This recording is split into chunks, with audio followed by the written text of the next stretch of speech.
কি হলো সুমনা? তোমার হাসি মুখটা হঠাৎ করে চেঞ্জ কেন হয়ে গেল? আমাকে এখানে দেখে তোমার ভালো লাগেনি? কোনো ব্যাপার নয়, আমি চলে যাচ্ছি।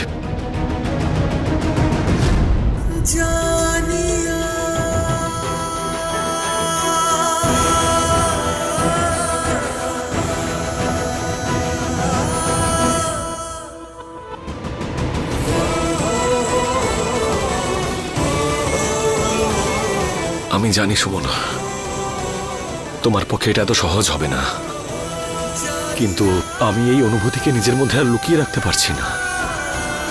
আমি প্রতিটা মুহূর্ত তোমার সঙ্গে কাটাতে চাই।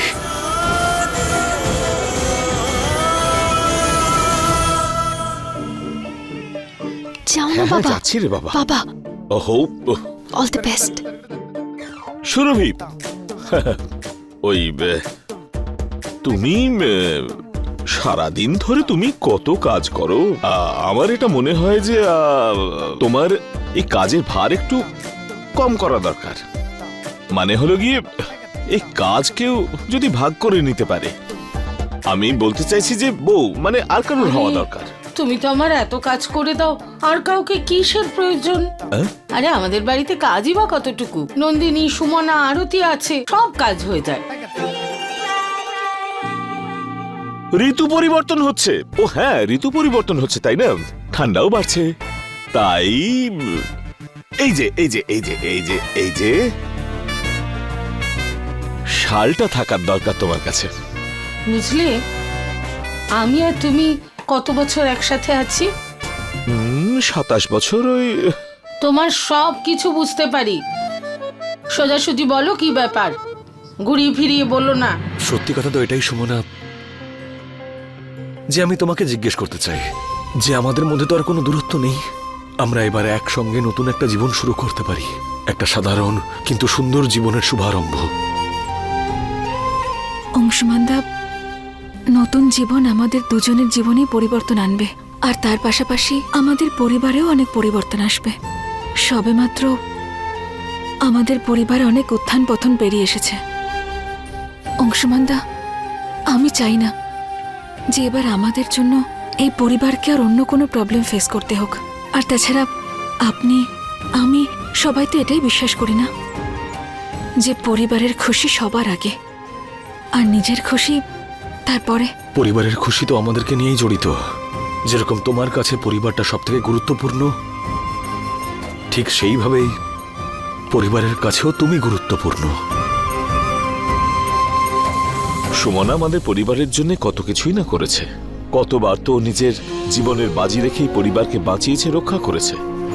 তাহলে আমাদের বড়দের কি দায়িত্ব পড়ে না যে আমরা সুমনার জীবনটাকে সামলাই, ভালো করে দিই, আর ওর জীবনযাপনটাকে সহজ করে দিই? শুধু এই কথা? আরে এই কথাটা তো আমি সারা দিন ভাবি। তুমি বলো, তুমি কি ভেবেছো এ ব্যাপারে? ভেবেছি তো। আমি এটা বলতে চাইছিলাম যে সুমনা আর অংশুমান দুজনে মিলে কতবার পরিবারকে সমস্যা থেকে বাইরে এনেছে। দুজনে একে অপরকে খুব ভালোভাবে বোঝেও, আর তাই একে অন্যের ওপর আসা যে কোনো সমস্যা আগে থেকেই কেমন জানতে পেরে যায়। সুরভি, ওরা দুজন একসাথে পরিবারের ওপর আসা সমস্ত সমস্যা সমাধান করে দেয়, আর সেই সাথে খুশিও নিয়ে আসে। আর আমার এটা মনে হয় যে ওদের সঙ্গটা যদি সারা জীবনের মতো হয়ে যায়, সেক্ষেত্রে একই সঙ্গে যদি। ঠাট্টা করার জন্য এই বিষয়টাই বাঁচলে? আরে সুমনা তো নন্দনের বিধবা, এটা ভেবেই আমার অদ্ভুত লাগে। আর তুমি সব সময় ছেলে মানুষই করো। সুরভি, সন্তানদের সুখের জন্য কখনো কখনো ছেলে মানুষই কথা বলতে হয়। সুমনা এই পরিবারের এক আদর্শ সদস্য, আর সে যদি সারা জীবনের মতো এই পরিবার থেকে দূরে সরে যায়, সেটা বোধহয় সঠিক হবে না। এক ভাইয়ের মৃত্যুর পর তার স্ত্রীর সঙ্গে যদি অন্য ভাইয়ের বিবাহ হয়, সেটা তো সমাজের কাছে নতুন কথা কিছু হবে না। অংশুমানদা, অনেক কষ্টের পর পরিবারের ভালোবাসা, ওনাদের আশীর্বাদ পেয়েছি আমি। আমি চাই না যে আমার জন্য পরিবারের মধ্যে ভাগাভাগি হয়ে যাক। আমিও এরকমটা চাই না সুমনা। আমি তো শুধু এটা চাই যে সবাই আমাদের অনুভবটা একটু বুঝুক। একে অপরের প্রতি এই ভাবনাই তো একটা পরিবারকে শক্তভক্ত করে, তাই না?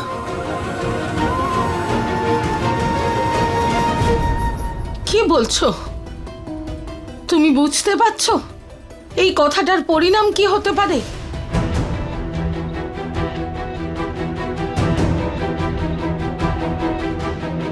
জানি আমি।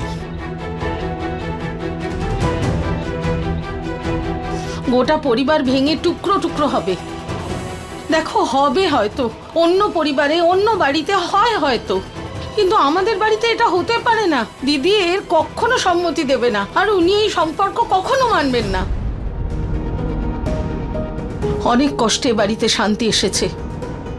আমি চাই না এই ব্যাপারটা নিয়ে আমাদের বাড়ির শান্তিতে বাধা পড়ুক।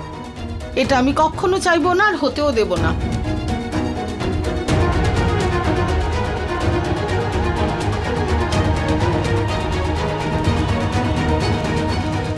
অংশুমানদা, আমার মনে হয় যে পরিবারের সবাইকে আমাদের একটু সময় দেওয়া উচিত, যাতে ওনারা আমাদের ভাবনাকে বুঝতে পারেন, সেটাকে আপন করতে পারেন।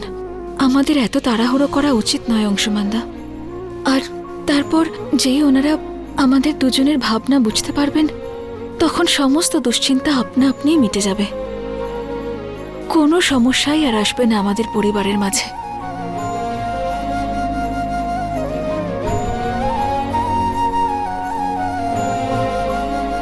হয়তো ঠিকই বলছো।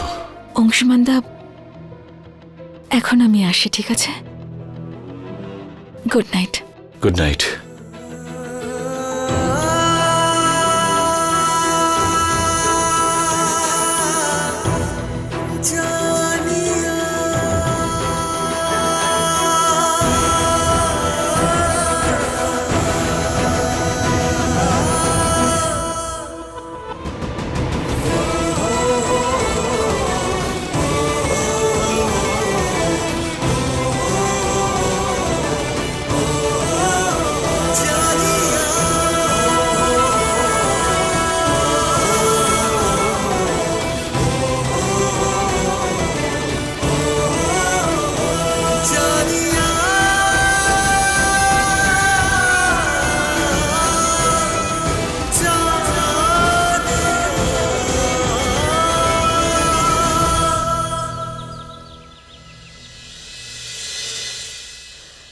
আরে ভগবান, না না না না না, আমি আর শুনতে পাচ্ছি না।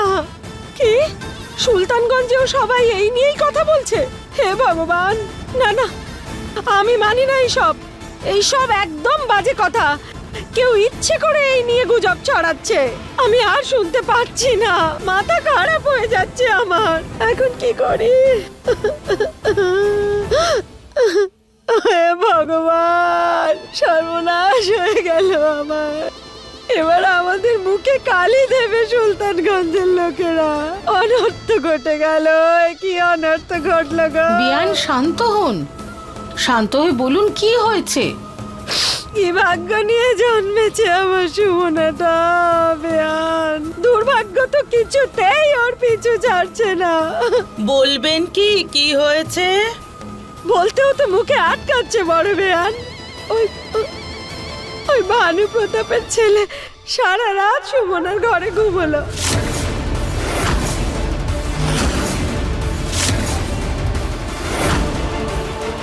এগুলো আপনি কি বলছেন? এসব আমার কথা নয় অংশুমান বাবু। সুলতানগঞ্জ একটা ছোট জায়গা, ছোট্ট পাড়া। কান না পাতলেও দেওয়ালের ওপারে কি ঘটছে সব শোনা যায়। তারপর সব সাধারণ মানুষ, নিচু চিন্তা ভাবনা।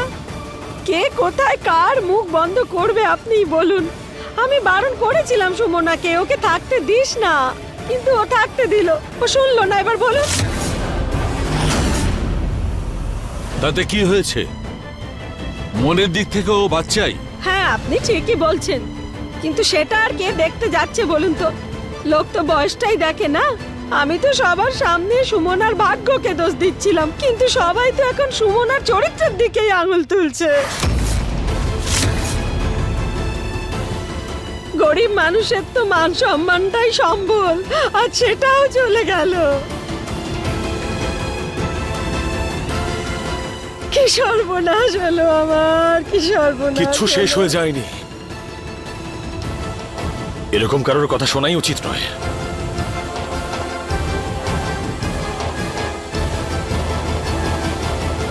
আরে কতদিন কানে তুলো গুজে থাকবি বড় খোকা? কথাটা তো একদমই ঠিক। আরে বাবা, লোকের কথায় এমন কলঙ্ক লাগে যে রাম রাজ্যে অগ্নি পরীক্ষা দেওয়ার পরেও মেটেনি সীতা মায়ের কলঙ্ক। কলঙ্ক তো লেগেছে সুমনার কপালে। যতই অগ্নি পরীক্ষা দিক, সেই কলঙ্ক আর মিটবে না।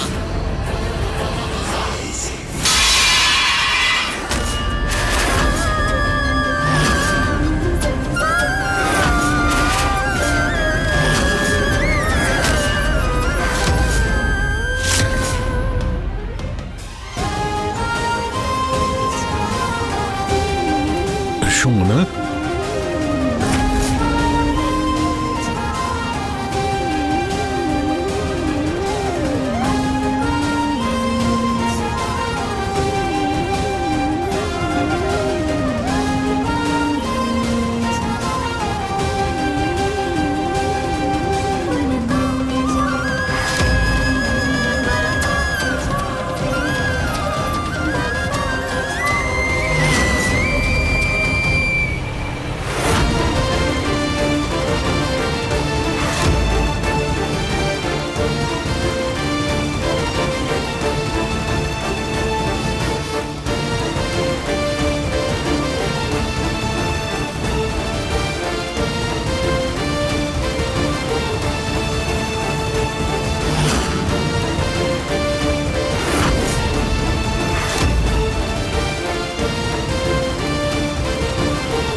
আমার সঙ্গেই কেন মা?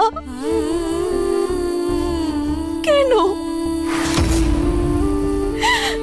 কেন প্রত্যেকবার আমাকেই কাঠগড়ায় দাঁড় করানো হয়? কেন কেন প্রত্যেকবার সবাই আমার দিকেই প্রশ্ন ছুড়ে দেয়? সবাই বলে নারী হলো শক্তির প্রতিরূপ, কিন্তু এখন আমার মধ্যে কোনো কিছু সহ্য করার ক্ষমতা নেই, কোনো শক্তি আর নেই। ভেঙে পড়েছি আমি। কেন প্রত্যেকবার প্রত্যেক যুগে শুধুমাত্র এক নারীকেই অগ্নি পরীক্ষা দিতে হয়? কেন মা? শুনেছি আমি যে প্রত্যেকটা ঘটনা ঘটার পেছনে কোনো না কোনো কারণ নিশ্চয়ই থাকে, কিন্তু আমার সঙ্গে যা কিছু ঘটছে তার পেছনে কি কারণ রয়েছে? আমি তো কখনোই কারোর ব্যাপারে খারাপ কিচ্ছু ভাবিনি, কারোর কোনো ক্ষতি করিনি। আমি সব সময় সবাইকে ভালোবেসেছি। তাহলে তাহলে আমার সাথেই কেন? মা, তুমি তো জীবন দাইনি, তাই না? আমার জীবনে তো দুঃখের বাদল ছেয়ে রয়েছে মা।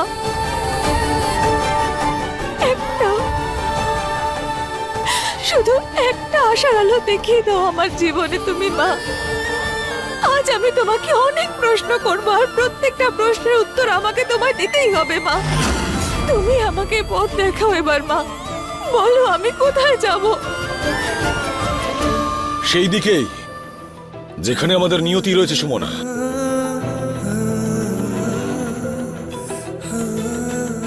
ভাগ্যে আমাদের যা লেখা রয়েছে, নতুন আলো রয়েছে, আর জীবনের আনন্দ আমাদের জন্য অপেক্ষা করছে। যে রাস্তায় এগোতে আমাদের দুজনেরই পা কাঁপছিল,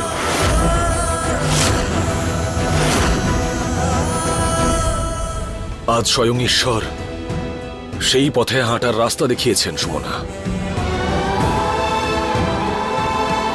সেই জন্য আজকে আর এক্ষুনি আমরা এই ঈশ্বরকেই সাক্ষী রেখে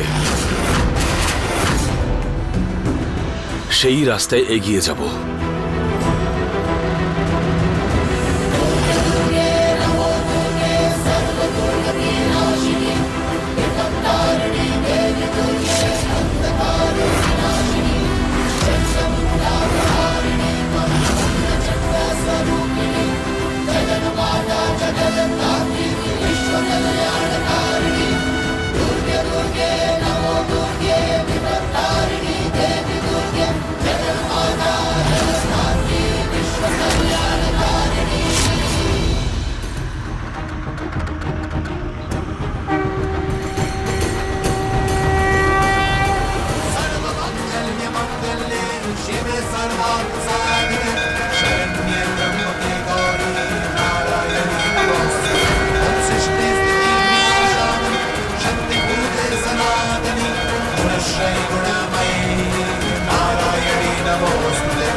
তুমি যা দেখছো সেটাই সত্যি সুমনা।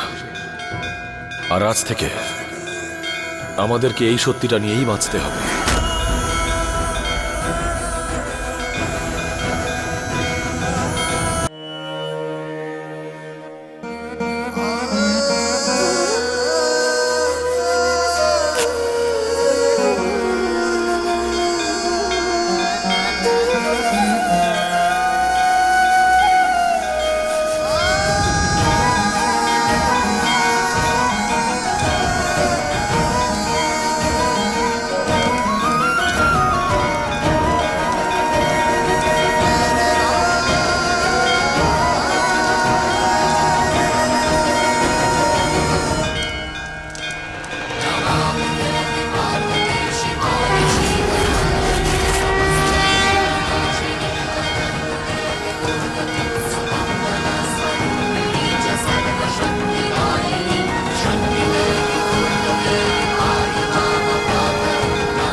এই সিঁদুর আর আমাদের এই প্রতিশ্রুতি তোমাকে কোনো বন্ধনে আবদ্ধ করবে না, বরং সমাজের সমস্ত প্রশ্নকে শেষ করে দেবে, যা নিয়মের নাম করে তোমাকে এতদিন কষ্ট দিচ্ছিল। সবাই বলে যে অগ্নিসাক্ষী রেখে বিয়ে করলে দুজন মানুষ এক হয়ে যায়। সমাজের হয়তো এটাই নিয়ম, কিন্তু তোমার জন্য এই সিঁদুর, এই বিয়ে স্বাধীনতার প্রতীক। সুমনা, আজ থেকে তুমি স্বাধীন। তুমি স্বাধীনভাবে নিজের জীবনটা বাঁচতে পারবে। আজ থেকে না সমাজের কোনো প্রহরা থাকলো, আর না কোনো মানুষের। আজ থেকে তুমি আর আমরা হলাম সুমনা আর অংশুমান এক হলো। আজ থেকে একা তোমাকে কোনো প্রশ্নের সম্মুখীন হতে হবে না। আমরা একসঙ্গে হব।